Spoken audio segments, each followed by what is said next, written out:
Good morning, student. Today we read chapter 3 एना's diary, यानी एना की diary. एना है वो एक छोटी बच्ची का नाम है बच्चों. तो let us start chapter. What do you do when you fall ill and have to lie down in bed for a few days? यहाँ पे बताया गया है बच्चों कि आप क्या करते हो जब आप कुछ दिन बीमार पड़ जाते हो और आपको बिस्तर पे रहना पड़ता है. तो आप इनमें से क्या करते हो? Watch television, read books, talk on phone with friends. यानी आप जो है वो टेलीविज़न यानी टीवी देखते हो, बुक्स पढ़ते हो या अपने दोस्तों से फ़ोन पे बात करते हो या आप और कुछ दूसरा करते हो. तो यहाँ पे आप वो लिख सकते हो. Read this story and find out what Anna decide to do when she was ill for a week. यहाँ पे एक कहानी बताई गई है बच्चों, वो एना के बारे में है कि एना जब बीमार पड़ जाती है तो वो क्या करती है. Anna was ill for a week and she was tired of being in bed. Anna है वो एक हफ्ते से बीमार है और वो बहुत ही है वो टायर्ड यानी बहुत थकान है वो महसूस करती है जब वो बिस्तर पे होती है. I have nothing to do she grumbled. और वो कहती है कि मैं कुछ नहीं कर सकती हूँ, वो शिकायत करती है. Anna's mother tried to help her. और उस एना की जो मम्मी होती है वो उसकी मदद करने की कोशिश करती है. I have an idea she said. उसकी मम्मी कहती है कि मेरे दिमाग में एक आइडिया है. और वो कहती है I will move your bed to the window and you can look out and watch everything. अब वो उसकी मम्मी उसको कहती है कि मैं तुम्हारा जो बिस्तर है वो खिड़की के साइड है वो मोड़ देती हूँ और तुम उस खिड़की से बाहर है वो देख सकती हो. और जो बाहर खिड़की से है वो बाहर तुम्हें सब कुछ है वो दिख सकता है.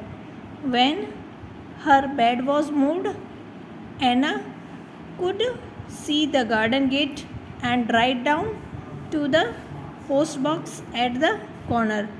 अब जब एना का वो उसकी मम्मी बिस्तर है वो गार्डन के साइड खिड़की के साइड है वो मोड़ती है तो वो उसको सब है वो बाहर से दिखता है.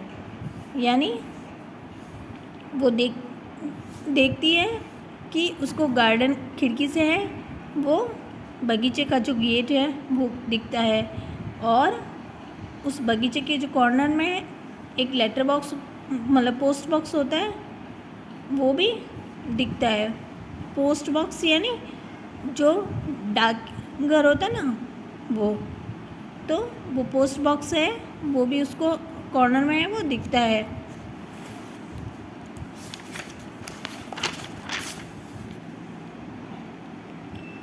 Why didn't you keep a diary and write down what happens during the day?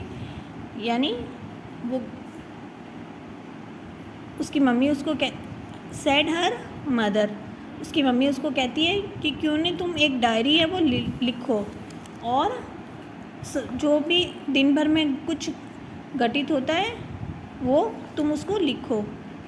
यानी उसकी मम्मी उसको सजेशन देती है कि तुम एक डायरी लो और जो कुछ भी दिन भर में होता है वो उस डायरी में तुम नोट करो. Her brother Joel gave her one of his old notebooks so she started writing the diary. अब उसका जो भाई होता है जॉल उसका नाम होता है, वो क्या करता है उसको एक जो पुरानी नोटबुक होती है वो उसको देता है और वो उसको लिखना है वो शुरू करती है. यानी वो डायरी है वो लिखती है.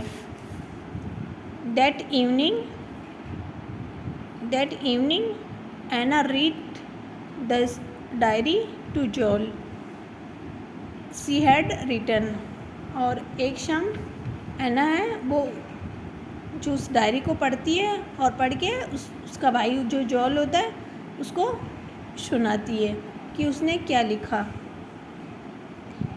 ट्यूसडे अक्टूबर 14, यानी गुरुवार 14 अक्टूबर। वेकअप एट 8 o'clock, वो 8 बजे उठी। हैड ब्रेकफास्ट, और ब्रेकफास्ट किया।